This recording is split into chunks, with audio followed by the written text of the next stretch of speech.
Beabadoobee, aka Beatrice, with her new album This Is How Tomorrow Moves. But is it any good? Hello, welcome back here with me. I see snap. Her music usually blends elements of bedroom pop, indie and lo-fi, nurturing this really intimate setting. Like, it's not the most complicated music out there, but it's nice. Yeah, one of the standout features of Beabadoobee, I got it wrong so many times.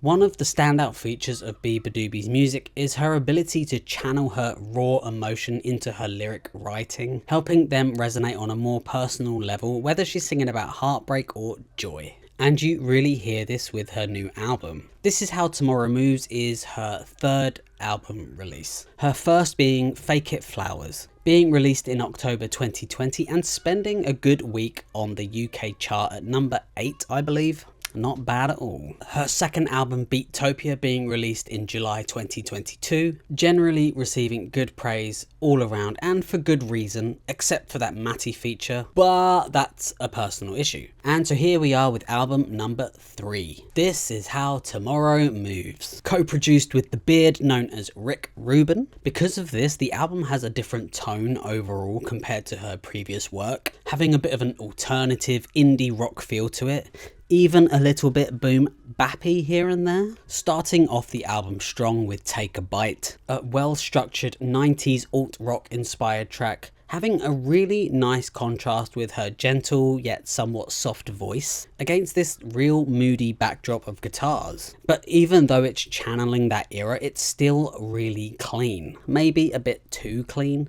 Either way, it's short, sweet and good. And this follows on to the next track, California. Really loving the percussion in this track, having that boom bap feel that I mentioned a bit earlier, having a nice inclusion of the cowbell, which is then replaced by her lovely vocals. Again, having this really nice contrast against the grainy bass and lead guitar. The song as well in general having this really sweet, catchy melody. Also really loving her voice in the bridge, that sort of angsty, hushy tone that she has. Really feeling that struggle she's singing about in the lyrics. Blessed are we with the good songs one after the other with One Time. This time having a really nice build up. Really loving the outro on this song as well. You have this lovely vocal harmony which is then matched with guitars all coming together in this like well produced chaos.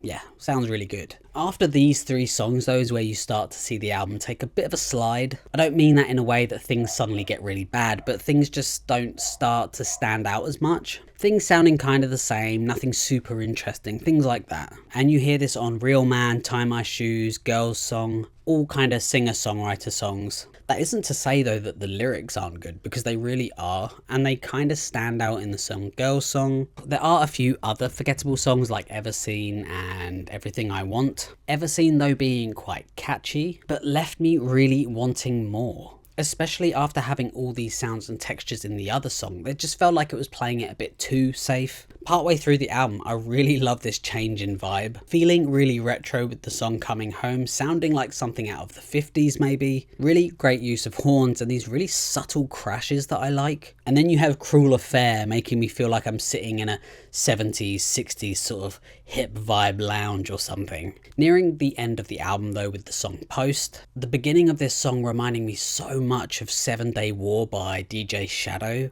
It's short and sweet, but it's filled with really nice instrumentation and this catchy rhythm and this hard-hitting melody. Yeah, really good song I think. And even the next song after this is quite good, fitting more into the aesthetic of the whole album. But it's the next 2 songs just before the last song that are kind of okay. They just really aren't that sonically as impressive as the tracks before. Sweet, but slightly underwhelming. But they lead us on to the closing song of the album, which is quite similar in style. But on this song though, the vocal performance really shining through. It's not my favourite song, but I think it's a good song to end the album on. This album is really, really well produced. You can hear it all over. I think the inclusion of Rick was beneficial. Not that she needed it, but it definitely added that something extra. I think the inclusion of those alt-rock styles and even the more retro styles was a really good addition. Yeah, okay, the album wasn't perfect, a few mediocre songs here and there, but there was nothing really that bad on it. There's quite a bit to enjoy. So with